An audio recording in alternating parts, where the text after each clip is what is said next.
నమస్కారం, నా పేరు బాలా. బీసీఎన్ న్యూస్ కి స్వాగతం. ముందుగా ముఖ్యాంశాలు. తుళ్లూరు మండలంలో ఉత్సాహంగా సుపరిపాలనలో తొలి అడుగు కార్యక్రమం. ఇంటింటికి వెళ్లి ప్రభుత్వ సంక్షేమ పథకాలను వివరించిన మంత్రి కొండపల్లి శ్రీనివాస్. మంగళగిరి జనసేన పార్టీ కార్యాలయంలో జనవాణి కార్యక్రమం. ప్రజల నుంచి అర్జీలు స్వీకరించిన కాకినాడ రూరల్ ఎమ్మెల్యే పంతం నానాజీ. లోకేష్ ను భవిష్యత్ సీఎం చేయాలన్నదే చంద్రబాబు లక్ష్యమన్న వైసీపీ ప్రధాన కార్యదర్శి లక్ష్మీ పార్వతి. అసమర్థ కుమారుని ప్రమోట్ చేసేందుకు తంటాలు పడుతున్నారని వ్యాఖ్య. తిరుమల శ్రీవారిని దర్శించుకున్న కర్ణాటక రాష్ట్ర గవర్నర్ తావర్ చంద్ గెహ్లట్. ఆలయ మర్యాదలతో స్వాగతం పలికిన అధికారులు. రాష్ట్రంలో సుపరిపాలనలో తొలి అడుగు కార్యక్రమం జోరుగా సాగుతోంది. గుంటూరు జిల్లా తుళ్లూరు మండలంలో నిర్వహించిన కార్యక్రమంలో మంత్రి కొండపల్లి శ్రీనివాస్ పాల్గొని ఇంటింటికి వెళ్లి ప్రజల సమస్యలు అడిగి తెలుసుకున్నారు. కూటమి ప్రభుత్వం అందజేసిన ప్రభుత్వ పథకాలు అందుతున్నాయో లేదో ఆరా తీశారు. ఏడాది పాలనపై ప్రజల అభిప్రాయాలు అడిగి తెలుసుకున్నారు. ఇంటింటికి తిరిగి కరపత్రాలు పంపిణీ చేస్తూ ప్రభుత్వం చేసిన మేలును ప్రజలకు వివరించారు. అమరావతి కేంద్రంగా తాలాపై గ్రామంలో సుపరిపాలన తొలి అడుగు కార్యక్రమానికి గ్రామం ఇచ్చేయడం జరిగింది.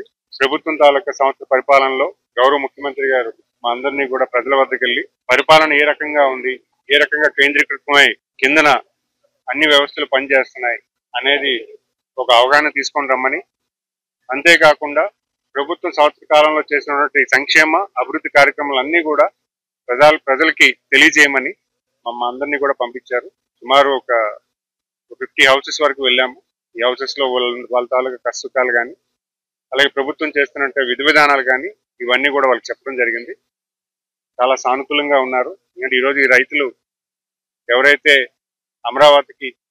అమరావతి కోసం భూమి త్యాగం చేసి ఈ రాష్ట్రానికి రాజధాని నిర్మాణంలో భాగస్వామైనటువంటి రైతులందరూ కూడా, రైతాంగ కుటుంబాలందరికీ కూడా ఈరోజు వాళ్ళని కలుసుకోవడం, వాళ్ళతో మాట్లాడడం చాలా ఆనందంగా ఉంది. ఎందుకంటే ఈరోజు అమరావతి ప్రపంచంలోనే ఒక అద్భుతమైన నగరం ఫామ్ అవుతుంది. మరి అలాంటి నగరానికి ఈరోజు ఇక్కడ నాంది పలికి ఈ రైతులు ముందుకు వచ్చి, రైతులు ఏ రకంగా అయితే భూమిని ఇచ్చారో అదే విధంగా గత పాలకులు చేసినటువంటి దుర్మార్గ పరిపాలన వల్ల వాళ్ళు ఎన్ని ఇబ్బందులు ఉన్నా కూడా అన్నీ కూడా ఒడితట్టుకొని నిలబడి అమరావతి కోసం మేము ఉన్నామని పోరాడి ఈరోజు మరి ఈ కూటమి ప్రభుత్వాన్ని మళ్ళీ తీసుకొచ్చి గెలిపించి ఈరోజు ప్రభుత్వం పట్ల, ఆంధ్రప్రదేశ్ భవిష్యత్తు పట్ల ఇక్కడ ఉన్న ప్రజానికం అందరూ కూడా ఒకటే ఈరోజు నిలబడ్డారు. వాళ్ళందరికీ కూడా నేను కలుసుకోవడం చాలా ఆనందంగా ఉంది. మరిన్ని హౌసెస్ కూడా విజిట్ చేసి ఇక్కడ ఉన్నటువంటి చిన్న చిన్న సమస్యలు కూడా మేము మా పరిగణలోకి వచ్చాయి. వాటిని పరిష్కారం చేసేలాగా కూడా నేను కూడా మా సహచర శాసనసభ్యులు రావణ్ గారు, ఆయన గారితో పాటు పనిచేసి ముందుకెళ్తాను తెలియజేస్తున్నాను. జనసేన పార్టీ ఎమ్మెల్యేలు జనవాణి కార్యక్రమంలో పాల్గొని రాష్ట్రంలోని పలు ప్రాంతాల నుండి వచ్చిన ప్రజల సమస్యలకు సంబంధించి అర్జీలు స్వీకరిస్తున్నారు. అనంతరం వాటిని అధినేత దృష్టికి తీసుకువెళ్లి పరిష్కరిస్తామని హామీ ఇస్తున్నారు. ఈ నేపథ్యంలో మంగళగిరి జనసేన పార్టీ కేంద్ర కార్యాలయంలో నిర్వహించిన జనవాణి కార్యక్రమంలో పలు ప్రాంతాల నుంచి వచ్చిన ప్రజల నుంచి కాకినాడ రూరల్ ఎమ్మెల్యే పంతం నానాజీ అర్జీలు స్వీకరించారు. పలు సమస్యలపై తక్షణం సంబంధిత అధికారులతో మాట్లాడి పరిష్కార మార్గాలు చూపారు.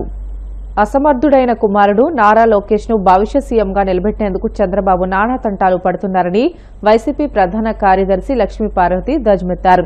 తాడేపల్లి వైసీపీ కేంద్ర కార్యాలయంలో మీడియాతో మాట్లాడుతూ తనను రాజకీయంగా పైకి తీసుకువచ్చిన వెన్నుపోటు, ప్రజలను దాగా చేయడం, అబద్దాలు, మోసాలతో పబ్బం గడపడంపై నారా లోకేష్ కు చంద్రబాబు తర్పిదీస్తున్నారని అన్నారు. ఈ శిక్షణతో తండ్రిని మించిన తనయుడిగా నారా లోకేష్ ప్రజలను వంచడం, అలవోకగా అసత్యాలను చెప్పడం, అవినీతి సొమ్మును వెనకేసుకోవడంలో గొప్పగా పేరు తెచ్చుకుంటున్నాడని మండిపడ్డారు. ఇలా ఒకళ్ళు ఎందుకు పొగుడుకుంటున్నారయ్యా అని ఆలోచిస్తే అలా పొగడకపోతే కొడుకుని ఇంట్లో పెద్ద ప్రాబ్లం వచ్చేటుంది. ఇది కుటుంబ సమస్య, అది మాకు తెలుసు. కుటుంబంలో గొడవలు ఎక్కువైపోయినాయి. ఈయన్ని లోకేష్ ముఖ్యమంత్రిని చేయమని ఒకటే గొడవ ఇంట్లో. అందువల్ల ఏంటంటే ఈయన చెప్పేది ఏంటంటే లోకేష్ ముందు కాస్త అందరికి పరిచయం చేసి అతను గొప్పవాడిని చేసి అతనికి ఒక చరిత్రని సృష్టించి అప్పుడు చేద్దాము అనండి. ఇతనికే చరిత్ర లేదు, కొడుకు చరిత్ర సృష్టిస్తాడు. ఇతని చరిత్ర చాలా గొప్పగా ఉందిలే. చంద్రబాబు గారి చరిత్ర ఇతను పుట్టిన దగ్గర నుంచి అబద్ధాలతోనే పుట్టాడు, అబద్ధాలతోనే పెరిగాడు, అబద్ధాల్లోనే జీవిస్తున్నాడు, అబద్ధాల్లోనే మరణిస్తాడు. ఇకంతే, అతని జీవితం ఎప్పటికి కూడా మారనే మారదు. ఒక్కసారి పరిశీలించి చూస్తే తెలుగుదేశం పార్టీలోకి ఎలా వచ్చాడనేది అందరికీ తెలిసిన విషయమే. కాదు ఇప్పుడున్న మీడియాకి సరిగ్గా తెలియదు, చిన్నపిల్లలు గనక మీరంతా కూడా. ఆనాడు ఇంకా సోషల్ మీడియా అస్సలు లేదు, ఉన్నది రెండే రెండు, ఈనాడు, ఆంధ్రజ్యోతి. ఈ రెండు పత్రికలే అతను నువ్వు అంత గొప్పవాడు ఇంత గొప్పవాడిని కీర్తించాయి. అది పక్కన పెడితే కాంగ్రెస్ పార్టీలో ఉన్నాడు, కాంగ్రెస్ పార్టీనే మోసం చేసి అబద్ధాలతో ఆ పార్టీలోకి వెళ్ళాడు. మళ్ళీ ఆ పార్టీలో సీనియర్స్ ను మోసం చేసి సంజయ్ గాంధీని పట్టుకొని మంత్రి పదవి సంపాదించుకున్నాడు. పాపం ఏదో మంత్రి అయ్యాడు కదా అని చెప్పి ఎన్టీఆర్ గారు పిలిచి పిల్లనిచ్చారు. పిల్లనిచ్చిన తర్వాత ఎన్టీఆర్ గారు తెలుగుదేశం పార్టీ పెట్టారు. పెట్టినప్పుడు ఈయన కాంగ్రెస్ లోనే ఉండి, ఏంటి అసలు మా మామ రంగులు పూసుకునేవాడు, అదేవిధంగా నటుడు, ఆయన్ని ఓడించడం పెద్ద కష్టమేం కాదు చూడండి అని చెప్పి బీరాల బలికి మొత్తానికి చంద్రగిరిలో పోటీ చేసి అయిపోయాడు. ఒక సామాన్య కార్యకర్త, అతను ఎవరో కూడా తెలియదు, సుబ్రహ్మణ్య నాయుడు ఏదో ఉంది. ఆయనకి తెలుగుదేశం పార్టీ సీట్ ఇస్తే ఆయన చేతిలో ఘోరంగా ఓడిపోయి అక్కడి నుంచి కుప్పం పారిపోయాడు. కుప్పం పారిపోయి ఏంటి అక్కడ కూడా వరుసగా గెలుస్తున్నాడండి ఏంటి అని చూస్తే అక్కడ పక్కనుండేటువంటి తమిళ ఓట్లన్నీ కూడా చేర్చుకుని 60,000 ఓట్లు చేర్చుకుని అక్కడి నుంచి ఆ ఓట్లతో ప్రతిసారి ఎలక్షన్ రావటం, ఆ తమిళ ఓటర్లు వచ్చి ఓట్లు వేయటం, కాముగా వెళ్లిపోవటం డబ్బులు తీసుకొని. ఈ విధంగా అంటే మొదటి నుంచి కూడా ఇతని అక్రమ విధానాలు ఎలా కొనసాగుతున్నాయో ఒక్కసారి నేను చెప్పాలని, గుర్తు చేయాలని ప్రజలకి మరొకసారి అని చెప్పి చెప్తా ఉన్నాను. తర్వాత కాంగ్రెస్ పార్టీని తెలుగుదేశంలో పార్టీ రావటానికి ఓ పెద్ద డ్రామా నడిచింది. ఎన్టీఆర్ గారు చెప్పారు కదా, నాకంటే చాలా పెద్ద నటుడు నా అల్లుడు అని చెప్పి. అది వాస్తవం. ఈయన వివిధ విశ్వరూపాలన్నీ కూడా మనం చూస్తానే ఉన్నాం. ఇప్పుడు కూడా కళ్ళకు కట్టినట్టు ఎన్ని డ్రామాలండి. సింగపూర్ పోతే ఒక డ్రామా, సింగపూర్ నుంచి వస్తే ఒక డ్రామా, తర్వాత వేరే స్విట్జర్లాండ్ పోతే ఒక డ్రామా, స్విట్జర్లాండ్ నుంచి వచ్చాక ఒక డ్రామా, ఇతరుల మీద, ఇతర పార్టీ వాళ్ళ మీద కేసులు పెట్టడానికి పెద్ద డ్రామాలు. లిక్కర్ కేసు చూస్తానే రోజుకు పెద్ద డ్రామాలు. ఆస్కార్ అవార్డు ఇచ్చేంత స్థాయిలో ఈ రోజు చంద్రబాబు నాయుడు గారు, అతని కొడుకు నటన ఇంకెందుకులేండి, అంత అద్భుతంగా అంత సహజంగా నటిస్తా ఉన్నారు వాళ్ళు. ఈ పత్రికలను అడ్డం పెట్టుకుని ఇష్టం వచ్చినట్టుగా తర్వాత ఎన్టీఆర్ చనిపోయిన తర్వాత, చనిపోకముందే ముఖ్యమంత్రి అయ్యాడు, అయిన దగ్గర నుంచి ఇతని పరిపాలన ఎంత దరిద్రంగా ఉందంటే, చక్కగా కలిసి ఉన్నటువంటి ఆంధ్రప్రదేశ్, ఉమ్మడి ఆంధ్రప్రదేశ్, ఇతని పరిపాలన భరించలేక ప్రత్యేక రాష్ట్రం కావాలనే వాదం అప్పుడు వచ్చింది తెలంగాణ. అంతకుముందు ఉంది, లేదని కాదు, ఊపందుకుంది మళ్ళీ చంద్రబాబు టైంలో. ఎందుకంటే అంత దరిద్ర పరిపాలన. ఎన్టీఆర్ టైంలో అంత రాలేదు, వైఎస్ రాజశేఖర రెడ్డి గారి టైంలో కూడా అంత లేదు. ఇతని టైంలోనే కొన్ని వేల మంది రైతులు అక్కడ ఇక్కడ చచ్చిపోయారు, కరెంటు లేదు, అనేక సమస్యలు. అంటే పరిపాలనలో పరమ అసమర్థుడైనటువంటి ఇతను పరిపాలన చేత కాదు, ఆశ తప్ప, అధికారం కోసం వెంపర్లాట తప్ప ఇతనికి పరిపాలన చెయ్యాలి, ప్రజలకు ఏదో చెయ్యాలి మంచి అనేది ఏనాడు లేదు. ఇతని హయాంలో ఒక్క ప్రాజెక్టు, ఒక్క 10,000 కోట్లతో ఒక్క ప్రాజెక్టు కూడా రాలేదు, తీసుకురాలేదు. బిల్ గేట్స్ ని, బిల్ క్లింటన్ ని, వీళ్ళందరినీ తీసుకొచ్చి సభలో కూర్చోబెట్టాడు. సత్యం రామలింగరాజును పక్కన కూర్చోబెట్టాడు. ఆయన చేత 60 కోట్లు కొడుకు సర్టిఫికెట్ కోసం అక్కడ కట్టించాడు. స్టాన్ఫర్డ్ యూనివర్సిటీకి సర్టిఫికెట్ ఇచ్చారు. ఎందుకంటే అతనికి చదువు అసలు ఎప్పుడూ కూడా పరీక్షలో పాస్ అయిన బాపతే కాదు లోకేష్. అలాంటి వాడిని కూడా ఇలా ప్రమోట్ చేసుకుంటూ అది వరల్డ్ బ్యాంకులో ఉద్యోగానికి పెట్టాడు. వాళ్ళు 3 రోజుల్లోనే ఇంటికి పంపించారు అతని సమర్థత చూసి. అలాంటి వాడిని ఈ రోజు రాష్ట్రం మీద, ఈ ప్రజల మీద బలవంతంగా రుద్దటానికి ప్రయత్నం చేస్తా ఉన్నాడు. పార్టీ వ్యవస్థాపకుడు ఎవరు? ఎన్టీఆర్. ఈ పార్టీని స్థాపించి వాళ్ళ వంశం, నందమూరి వంశం మొత్తాన్ని కూడా బానిసల్లాగా చేసుకుని తిప్పుకుంటా ఉన్నాడు. నేను కూడా ప్రజలను ఒకటే కోరుకుంటున్నా, పొరపాటును కూడా మళ్లీ ఈ ఇద్దరిని, తండ్రి కొడుకుల్ని రాజకీయ రంగం నుంచి దూరంగా పంపాల్సిన అవసరం ఉంది. ఇప్పటికే సమాజం సర్వనాశనం అయిపోయింది. కలియుగ ప్రత్యక్ష దైవం తిరుమల శ్రీ వెంకటేశ్వర స్వామి వారిని కర్ణాటక రాష్ట్ర గవర్నర్ తావర్ చంద్ గెహ్లట్ దర్శించుకున్నారు. ఉదయం వీఐపీ విరామ సమయంలో కుటుంబ సభ్యులతో కలిసి స్వామివారి సేవలో పాల్గొని మొక్కులు చెల్లించుకున్నారు. దర్శనానంతరం వీరికి రంగనాయకుల మండపంలో వేద పండితులు వేద ఆశీర్వచనం అందించగా ఆలయ అధికారులు స్వామివారి తీర్థ ప్రసాదాలు అందజేసి పట్టు వస్త్రంతో సత్కరించారు.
కాకినాడ జిల్లా ప్రతిపాడు మండలం చిన్నశంకర్లపూడి గ్రామంలోని దళితవాడలో ఇటీవల జరిగిన అగ్ని ప్రమాదంలో సర్వం కోల్పోయి నిరాశ్రయులైన 6 కుటుంబాలను వైసీపీ నరసాపురం పార్లమెంట్ పరిశీలకులు ఎంఎంఆర్ చారిటబుల్ ట్రస్ట్ అధినేత ముదునూరి మురళీ కృష్ణంరాజు పరామర్శించి ఒక్కొక్క కుటుంబానికి 10,000 రూపాయల చొప్పున 60,000 రూపాయలు ఆర్థిక సహాయం చేశారు.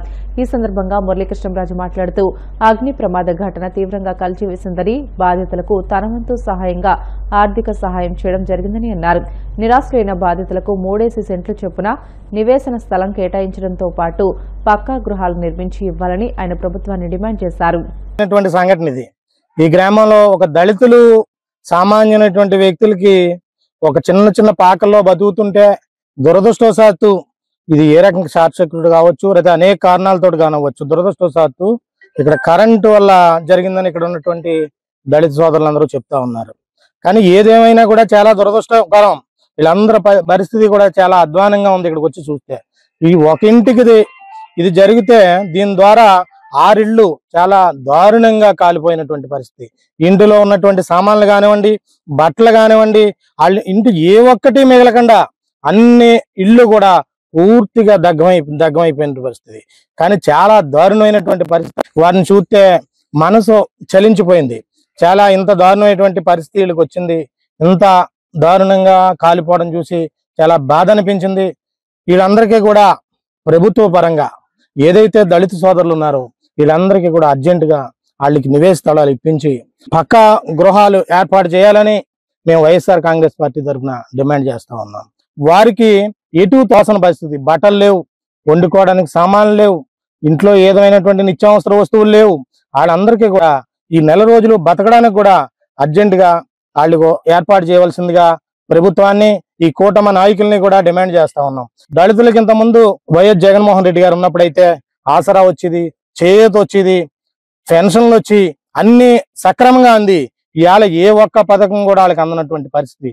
అటు ఆ రకంగా ఇబ్బంది పడుతుంటే ఈ రోజు ఇల్లు కాలిపోయి రోడ్డును పడ్డారు.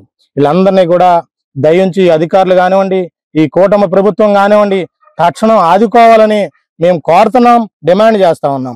వాళ్ళకి పక్కా ఇళ్ళు ఏర్పాటు చేయాలి. పక్కా ఇళ్లే కాకుండా వాళ్ళకి 3 సెంట్లు మీరు ఏదైతే హామీ ఇచ్చారో, మన కూటమి ప్రభుత్వం దళితులకి 50 ఏళ్ళకే పెన్షన్, వీళ్ళందరికీ కూడా పెన్షన్లు వచ్చినాయి. మీరు ఏదైతే ఆశపెట్టి ఈ రోజు అధికారంలోకి వచ్చారో, ఈ అధికారంలోకి వచ్చినప్పుడు ఉన్న వాళ్ళకి మీరు లేట్ చేసినా కూడా ఇలాంటి బాధితులకి తక్షణం మీరు నిర్ణయం తీసుకుని వీళ్ళకి తగిన న్యాయం చేస్తారని మేము కోరుతా ఉన్నాం. మేము కొద్ది రోజులు చూస్తాం. దీని తరపున ఏదైనా న్యాయం జరిగితే సంతోషం. మిమ్మల్ని కూడా మేము సంతోషంగా మీరు చేసినటువంటి పనికి మేము కూడా మెచ్చుకునే పరిస్థితి ఉంటుంది. లేని పక్షంలో ఒక నెల రోజులు చూసి వీళ్ళందరినీ కూడా కలెక్టర్ గారి దగ్గర తీసుకెళ్ళి బ్రిటన్లో షార్ట్ బ్రేక్ తీసుకుందాం. Stay with us.